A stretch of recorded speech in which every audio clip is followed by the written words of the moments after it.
Hello, brothers and sisters. Welcome to day number 4. We're going to be reading today from Genesis 8, 1 through 10, verse 32. But God remembered Noah and all of the wild animals and livestock with him in the boat. He sent a wind to blow across the earth, and the flood waters began to recede. The underground waters stopped flowing, and the torrential rains from the sky were stopped. So the flood waters gradually receded from the earth. After 150 days, exactly 5 months from the time the flood began, the boat came to rest on the mountains of Ararat. 2.5 months later, as the waters continued to go down, other mountain peaks became visible. After another 40 days, Noah opened the window he had made in the boat and released a raven. The bird flew back and forth until the flood waters on the earth had dried up. He also released a dove to see if the water had receded and he could find dry ground. But the dove could not find a place to land because the water still covered the ground. So he returned to the boat, and Noah held out his hand and drew the dove back inside. After waiting another 7 days, Noah released the dove again. This time, the dove returned to him in the evening with a fresh olive leaf in its beak. Then Noah knew that the flood waters were almost gone. He waited another 7 days and then released the dove again. This time, it did not come back. Noah was now 601 years old. On the first day of the new year, 10.5 months after the flood began, the flood waters had almost dried up from the earth. Noah lifted back the covering of the boat and saw that the surface of the ground was drying. 2 more months went by, and at last the earth was dry. Then God said to Noah, "Leave the boat, all of you, you and your wife and your sons and their wives. Release all the animals, the birds, the livestock, and the small animals that scurry along the ground, so they can be fruitful and multiply throughout the earth." So Noah, his wife, and his sons and their wives left the boat. And all of the large and small animals and birds came out of the boat, pair by pair. Then Noah built an altar to the Lord, and there he sacrificed a burnt offering, the animals and birds that had been approved for that purpose. And the Lord was pleased with the aroma of the sacrifice and said to himself, "I will never again curse the ground because of the human race, even though everything they think or imagine is bent toward evil from childhood. I will never again destroy all living things. As long as the earth remains, there will be planting and harvest, cold and heat, summer and winter, day and night." Then God blessed Noah and his sons and told them, "Be fruitful and multiply. Fill the earth, all the animals of the earth, all the birds of the sky, all the small animals that scurry along the ground, and all the fish in the sea will look on you with fear and terror. I have placed them in your power. I have given them to you for food, just as I have given you grain and vegetables. But you must never eat any meat that still has the lifeblood in it. And I will require the blood of anyone who takes another person's life. If a wild animal kills a person, it must die. And anyone who murders a fellow human must die. If anyone takes a human life, that person's life will also be taken by human hands. For God made human beings in his own image. Now be fruitful and multiply and repopulate the earth." Then God told Noah and his sons, "I hereby confirm my covenant with you and your descendants, and with all the animals that were on the boat with you, the birds, the livestock, and all the wild animals, every living creature on earth. Yes, I am confirming my covenant with you. Never again will floodgates kill all living creatures. Never again will the flood destroy the earth. Then God said, I am giving you a sign of my covenant with you and with all living creatures for all generations to come. I have placed my rainbow in the clouds. It is the sign of my covenant with you and with all the earth. When I send clouds over the earth, the rainbow will appear in the clouds. And I will remember my covenant with you and with all living creatures. Never again will the floodwaters destroy all life. When I see the rainbow in the clouds, I will remember the eternal covenant between God and every living creature on earth. Then God said to Noah, yes, this rainbow is the sign of the covenant I am confirming with all of the creatures on earth. The sons of Noah who came out the boat with their father were Shem, Ham, and Japheth. Ham is the father of Canaan. From these three sons of Noah came all the people who now populate the earth. After the flood, Noah began to cultivate the ground, and he planted a vineyard. One day he drank some wine he had made, and he became drunk and lay naked inside his tent. Ham, the father of Canaan, saw that his father was naked and went outside and told his brothers. And Shem and Japheth took a rope, held it over their shoulders, and backed into the tent to cover their father. As they did this, they looked the other way so they would not see him naked. When Noah woke up from his stupor, he learned what Ham, his youngest son, had done. Then he cursed Canaan, the son of Ham. May Canaan be cursed. May he be the lowest of servants to his relatives. Then Noah said, may the Lord, the God of Shem, be blessed, and may Canaan be his servant. May God expand the territory of Japheth. May Japheth share the prosperity of Shem, and may Canaan be his servant. Noah lived another 350 years after the great flood. He lived 950 years and then he died. This is the account of the families of Shem, Ham, and Japheth, the three sons of Noah. Many children were born to them after the great flood. The descendants of Japheth were Gomer, Magog, Madai, Javan, Tubal, Meshech, and Tyrus.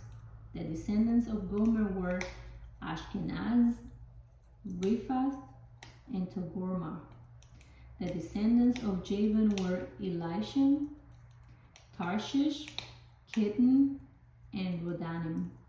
Their descendants became the seer-fearing peoples that spread out to various lands, each identified by its own language, clan, and national identity.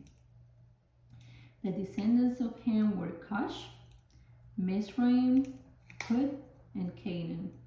The descendants of Cush were Seba, Havilah, Sabta, Raamah, and Sabteka.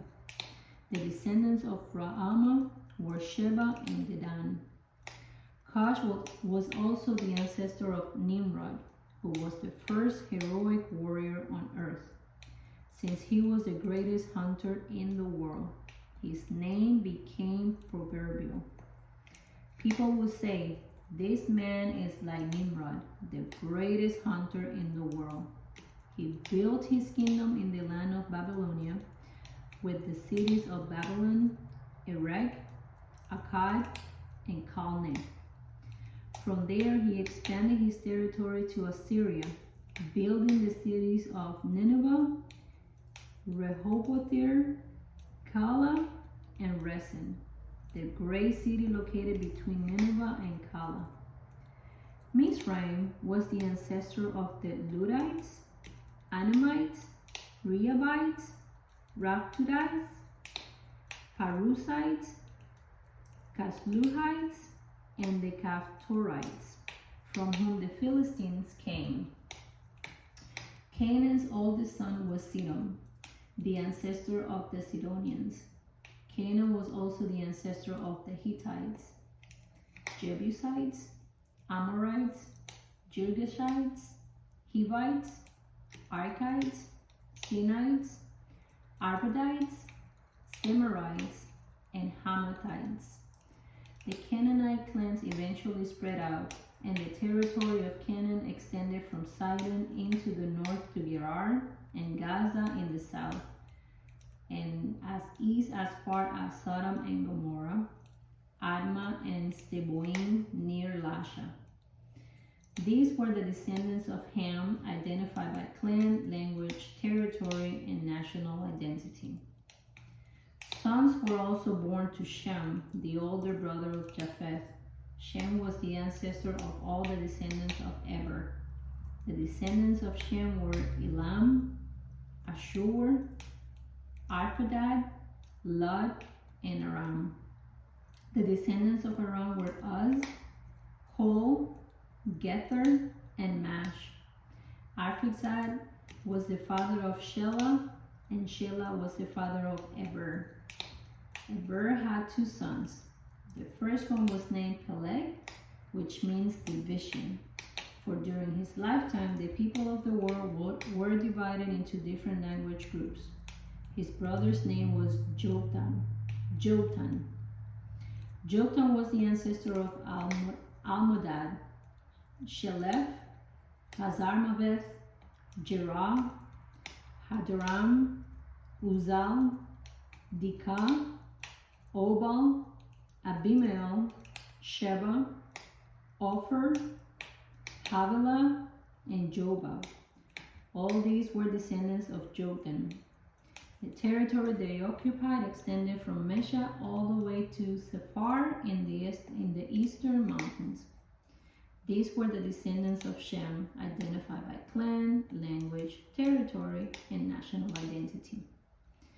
These are the clans that descended from Noah's sons, arranged by nation according to their lines of descent. All the nations of the earth descended from these clans after the great flood. Matthew 4:12-25. When Jesus heard that John had been arrested, he left Judea and returned to Galilee. He went first to Nazareth, then left there and moved to Capernaum, beside the Sea of Galilee in the region of Zebulun and Naphtali. These fulfill what God said through the prophet Isaiah. In the land of Zebulun and of Naphtali, beside the sea, beyond the Jordan River, in Galilee, where so many Gentiles live, the people who sat in darkness have seen a great light. And for those who live in the land where death casts its shadow, a light has shined. From then on, Jesus began to preach, "Repent of your sins and turn to God, for the kingdom of heaven is near." One day, as Jesus was walking along the shore of the Sea of Galilee, he saw two brothers, Simon, also called Peter, and Andrew, throwing a net into the water, for they fish for a living. Jesus called out to them, "Come, follow me, and I will show you how to fish for people." And they left their nets at once and followed him.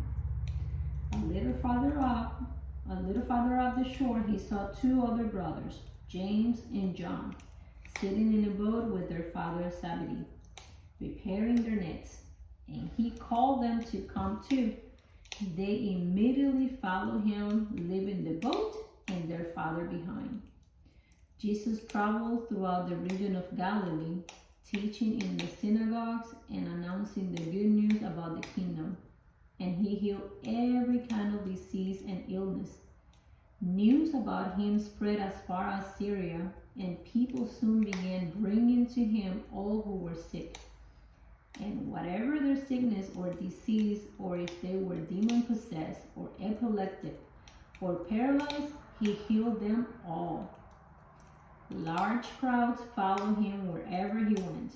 People from Galilee, the 10 towns, Jerusalem, from all over Judea, and from east of the Jordan River. Psalm 4, 1 through 8. Answer me when I call to you, O God who declares me innocent. Free me from my troubles. Have mercy on me and hear my prayer. How long will you people ruin my reputation?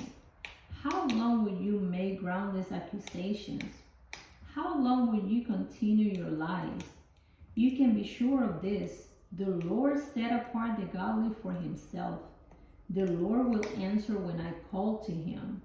Don't sin by letting anger control you. Think about it overnight and remain silent. Offer sacrifices in the right spirit and trust the Lord. Many people say, who will show us better times? Let your face shine on us, Lord.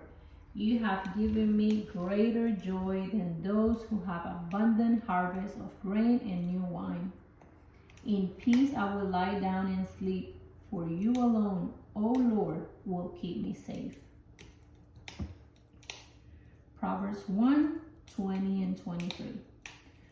Wisdom shouts in the streets. She cries out in the public square.